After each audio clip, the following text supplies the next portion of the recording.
Hello, friends. I'm going to do another garden tour, but first I wanted to talk a little bit about, um, for me, this garden is political. I think that lawns and homeowners associations are oppressive. I think that they're tools of white supremacy.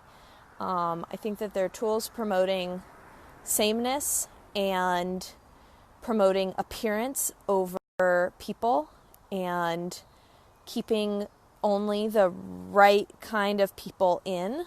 And that's one of the reasons that the garden is super important to me. Also, we will, of course, eat some of the food that we grow, but we will also share a lot of the food with our neighbors and with our comrades. And if we have food in time, with folks on the street, and either way, with folks doing the work. I have a goal. This is sort of the front, and I have a goal to sort of do some switching out over time of what's here. This butterfly bush has just exploded into bloom, and the pollinators are already loving it. It looked pretty terrible after last year, and so I'm loving how it's kind of a tree, and these blooms have finally come to join us.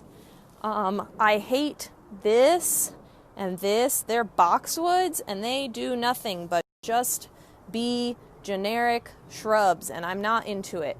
There's a jasmine there, which has been smelling amazing, and I've been thinking about making some jasmine tea with it. Let me know if you've ever tried that. One of these, either this one or this one, I'm bad at decorative plants, is a camellia and has some flowers that the pollinators like. And then this is salvia. And the pollinators are obsessed. Over here are the tomatoes that I moved from my greenhouse that I just needed somewhere to put. And they're staying pretty small, and I think they're going to be pretty small because they don't get a ton of sun here. But I actually think that these ones get a little bit more sun, and you can see they've also been here for a little longer. So they're definitely starting to grow and get flowers on them. But the rest of these berms are just weed city, and these are either cabbage or broccoli that just stayed from last year. We pulled them up or cut them, but didn't, they may have gone to seed or whatever.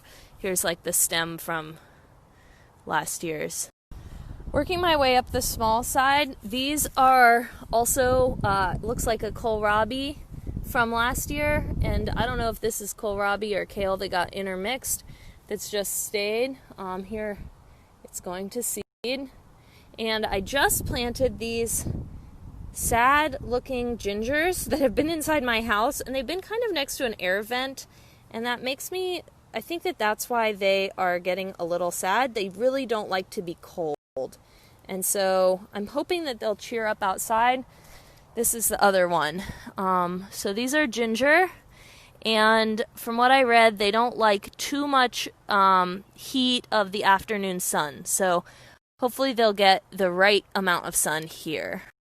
Under the dill remains the butternut squash, and they have also stayed pretty small and I think a little thirsty. I'm hoping we get some water tonight, and if we don't, I'm gonna do a little watering. And then here's the dill, and I've been noticing that it's like they fell over and then they started to grow. There's a couple of them that have done this where they've struggled to stay all the way upright. But look, y'all, this dill remains extremely tall. I need to get something out, but like I'm reaching close to the top of my reach. They're probably 7 feet tall at this point, with beautiful flowers on them. Okay, the pansies are starting to struggle.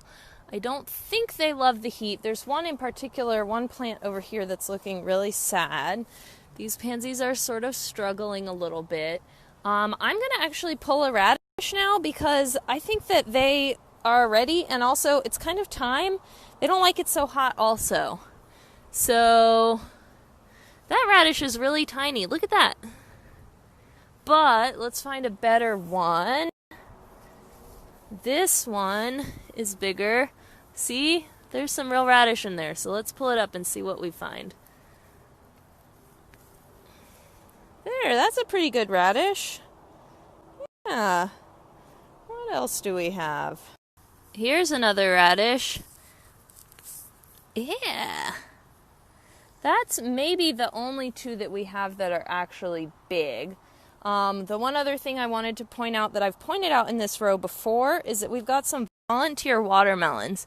So here's a watermelon, and here's the other watermelon, and it's sort of starting to go on an adventure. And I think we're just going to leave all the volunteers because they kind of give me hope for the world. I don't know.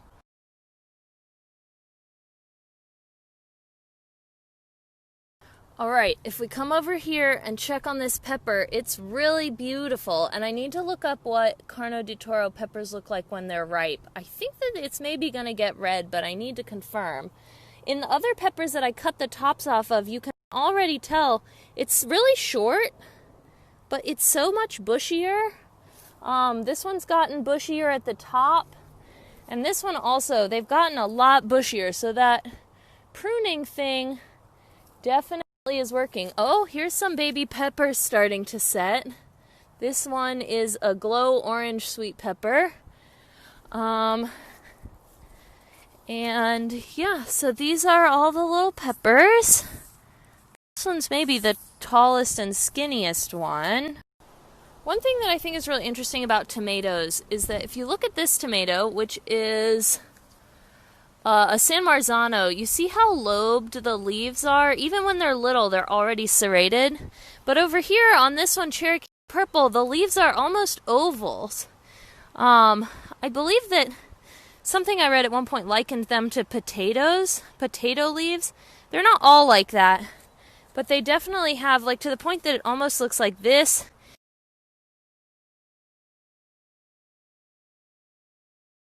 Remember when I said that I was hoping it would rain today? It's raining right now. It was raining harder earlier, but it's slowing down enough that I will finish showing y'all the tour. I believe we were talking about sunflowers, and one thing about the sunflowers is that I've got a couple of different types, and I don't remember if I've showed y'all, but some of them are like, some that are kind of red, and I'm curious to see if these are the same ones that the stems are red on. So all the big ones are mammoth, but the small ones are either something evening something and something busy bee. And the busy bee ones, if I know, if I'm the stems identify, is like this one, and the multicolor ones have these red stems. Cucumbers also grown significantly, seem very happy. We don't really have any flowers yet, but I think we might be getting close to flowers. Oh, that's a flower, hasn't quite opened.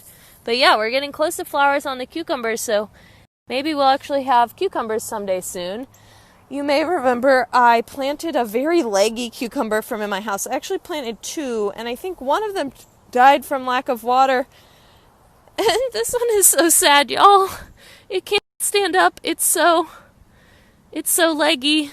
I don't know if it's gonna make it. We'll see.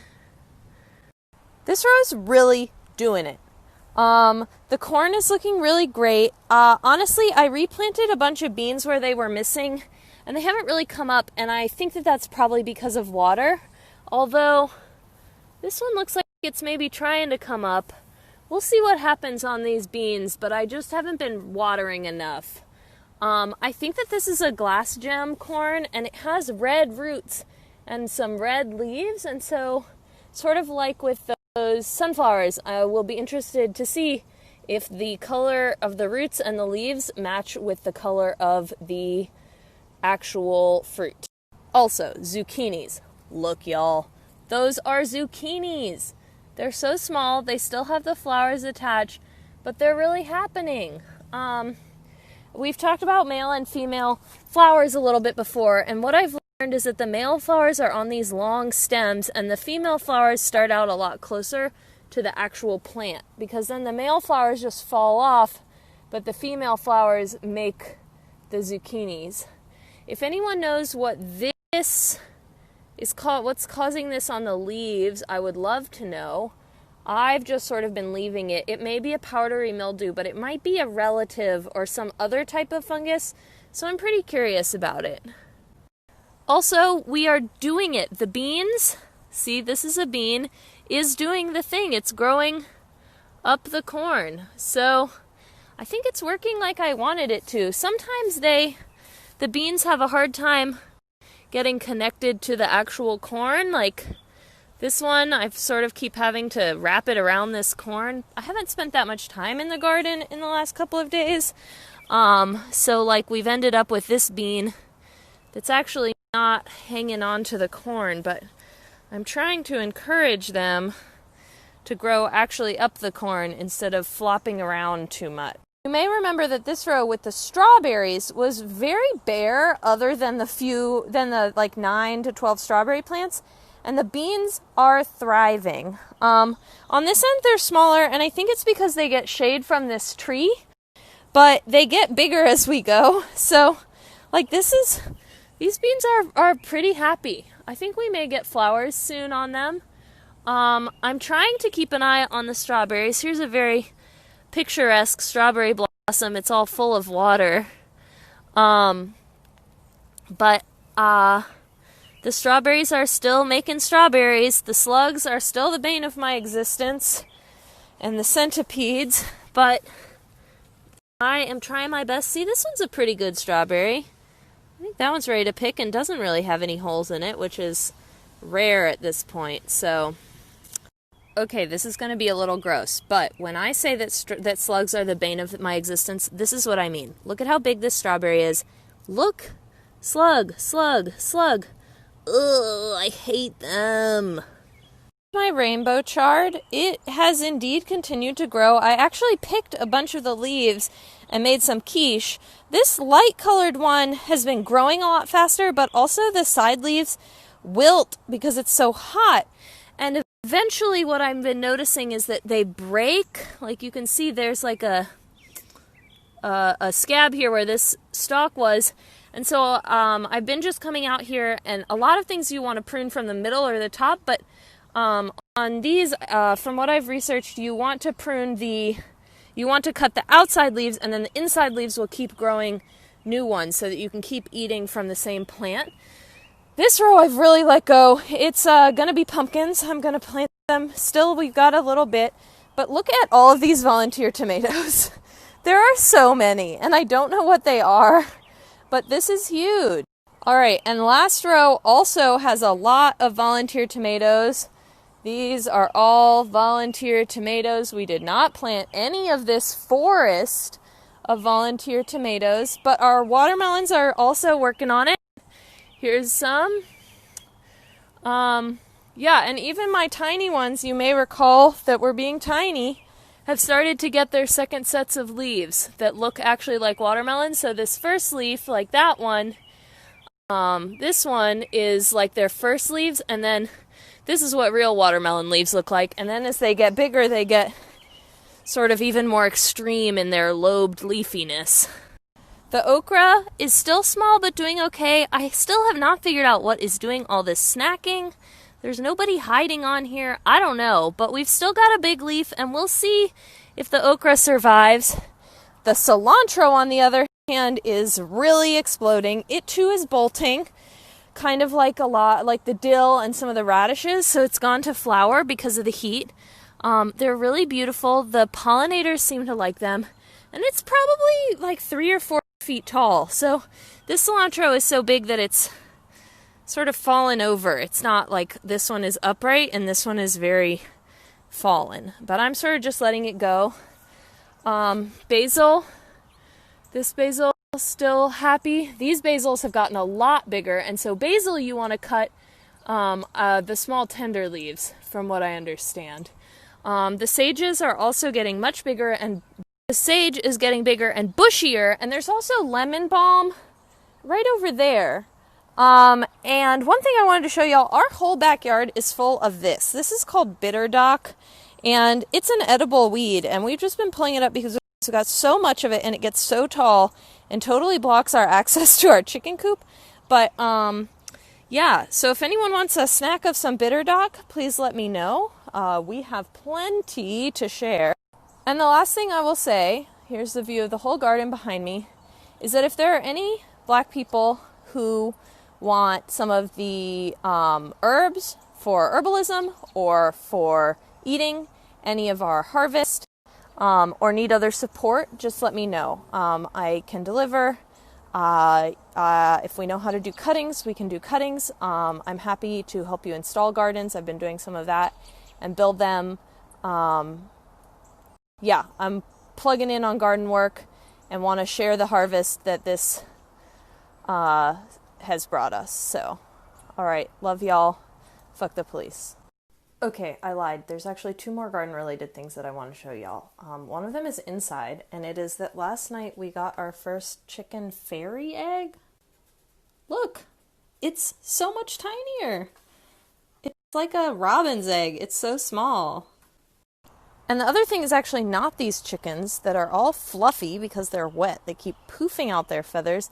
It's actually the plum tree. It's got plums on it. They're ripe.